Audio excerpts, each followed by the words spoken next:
Hey YouTubers, I hope you're enjoying the content. Before we get to today's video, I want everyone to go hit that bell over by the subscriber button so you're notified every single time I upload.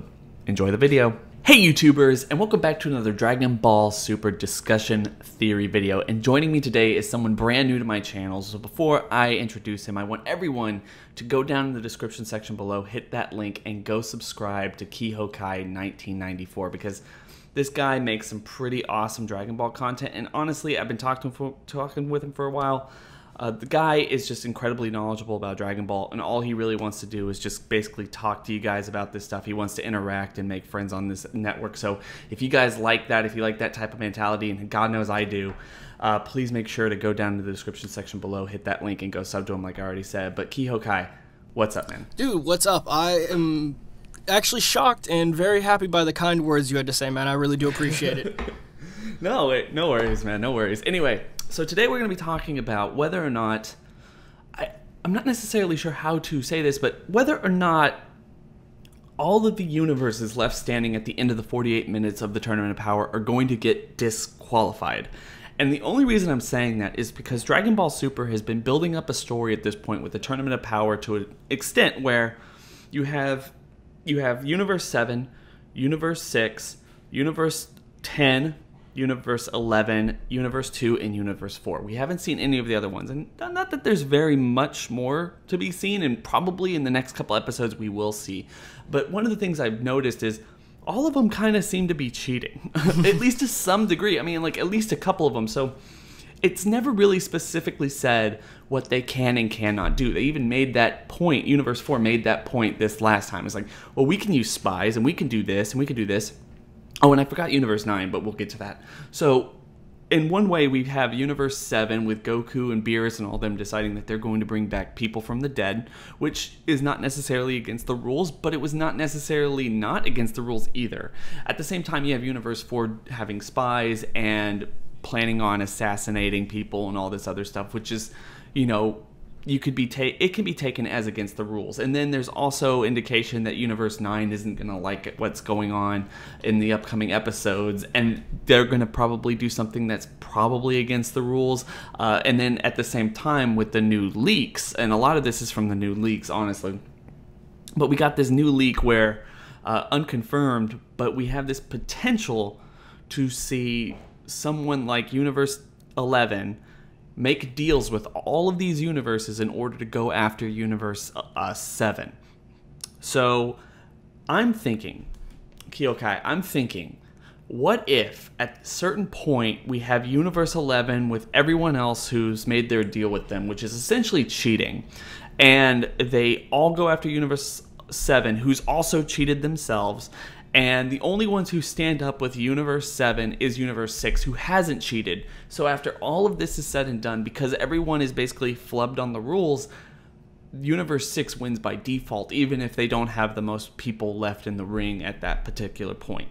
What are your thoughts? No, that's a pretty solid one. I mean, it's not Survivor. If you ever watched Survivor from back in the day, you can't just make alliances. I mean, Zeno always seems like he's about his rules. It has to be his way or extinction. I mean, you could see how easily the two Zenos were playing chess and just flicking planets just out of existence completely.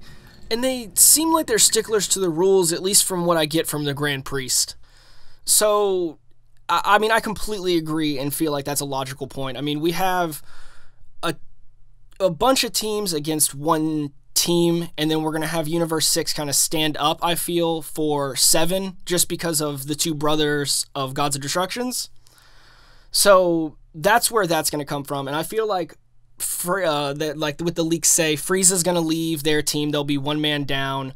It's going to be almost everybody except the two universes, Universe 6 and Universe 7 together. So we'll get to all the Saiyans on one matchup side against any other power in all the other universes. And that's the thing, though, that's one of the interesting things. We don't necessarily know, and like we said at the beginning, these leaks right now are not necessarily confirmed at the time of recording this. No scans. No scans. No scans. But at the same time, we have seen and we do know a lot about what's going on outside of the information gotten out of those scans, and we know that a lot of this information is true up until this point where yes, they aren't cheating, but they kind of are cheating. So you have, like I said, bringing back people. Yeah, spying, maybe making deals, potentially stealing warriors, bringing back people, all this other stuff. And this even goes back to the whole gods having a conversation a couple episodes back, going like, are you going to cheat? Like, let's all plan to not cheat. And everyone's just like, yeah, no, like, we're going to do what we have to do in order to survive, so that's how it's going to go. And so we have all of these people doing this stuff. And like you said, potentially Universe 7, who is already essentially cheated with the whole bringing back Frieza, so immediately they're disqualified if it comes down to that, and this speculation, this theory is true.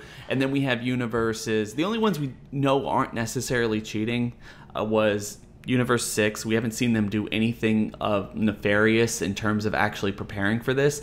And then, as you said before we started recording, I thought we could actually get into this, was Universe 10 hasn't necessarily done anything. No, not really. I mean, they assembled their team, and they're just waiting. And like a couple videos you've brought up, I mean, the only thing that we see is the GodTube star right now, trying to get as many views as possible. And I was kind of thinking it would be moderately interesting if maybe Universe 10 also agreed. Maybe with the help of their Kaioshin, Gowasu, they would actually stick up for Goku, since, I mean, he did take care of the Zamasu problem as much as he could. Yeah, no, I completely agree. I mean, he did step up in there, and he might even feel somewhat responsible for all of this, considering the fact that that led to the 2 Zenos and everything that we got from that particular storyline. I mean, essentially the 2 Zenos is what brought about this particular tournament, and they're the only thing that actually affected our universe after all was said and done with the Future Trunks line. So, I mean, that makes complete sense. The only thing I would say about them is potentially, I think Herms dropped, the whole leader of their whole team is some kind of pun on loser or something. They're just like infinite losers or something like that. Don't correct me in the comment section if I'm wrong, but I'm pretty sure it means like they're going to lose, or it's some kind of foreshadowing that they're going to lose. So if they get instantly eliminated, even if they're fighting alongside Universe 6 and 7, if these leaks are to be believed, we have a situation where we have this situation where potentially everyone's cheating who's left in. Any of the strongest fighters are left in, have cheated, have conspired, have done all this to make this whole event less entertaining for both Zenos involved. So potentially they all get completely erased, or we just compromise and that is our kind of bailout ending, where Zeno just has so much fun and everyone cheated anyway, so there's no real winner, and he just decides, brings everybody back. Decides that we're going to keep doing this like every year or every couple of years or something, and it's going to become the new World Martial Arts Tournament of these series, where instead of having like who's the world's strongest fighter, who's the multiverse's strongest fighter. Yeah, and then that brings in like good potential like in the future for past Super, whatever the series will be called after Super, that's supposed to be maybe after Z. We could see Oob come into that and see plenty of other warriors. Maybe even if they want to try, even though I feel like they will never, bringing like PyCon and people back in, we could even see more of these teams that people wanted to see this first time come back later in the future. Yeah, no, I completely agree with that. And one of the things I think was really funny, I actually think this is funny. We were saying, like, and I just want to reiterate the fact that maybe Universe 10 isn't necessarily cheating, but I always said, and this was basically one of the things I brought up a couple weeks ago, was what if instead of cheating, instead of like, you know, using someone to cheat, he's actually kicked off or they're disqualified because, like I said, in order to show everyone who's not there what's going on, you got a live stream. You got a live stream on GodTube. So you got, like you said, the GodTube star himself live streaming, and that is against quote-unquote copyright issues, and this was only for Zeno and their enjoyment, so they tag him and they disqualify the entire tournament, and they delete his channel or something like that. But his channel. you think, okay, the reason I think that that's actually something that we could see and something that would be really funny is the fact that we have Goten and Trunks are going to be sitting this one out. I mean, we know that for a fact. Goten and Trunks are going to be sitting this one out. They're going to watch the island. They got to figure that out. But they can watch GodTube. I mean, who's not going to be there? Like, some way that they can actually see what's going on. And there's no indication that they're bringing anyone besides the people fighting anyway. So, it would be interesting to see everyone, and just that would be really funny if that's not necessarily cheating, but just because rules are what they are, Toei gives us a wink and a nod going, you know, we know what the YouTube community is, and we know what y'all's gripe is with us. I would laugh. We love copyright striking, you guys. You know we love it.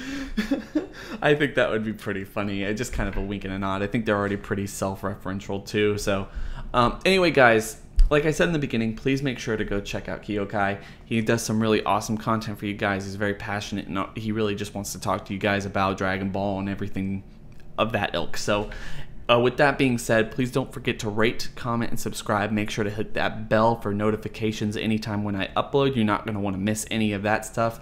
And don't forget to have a good day. Bye.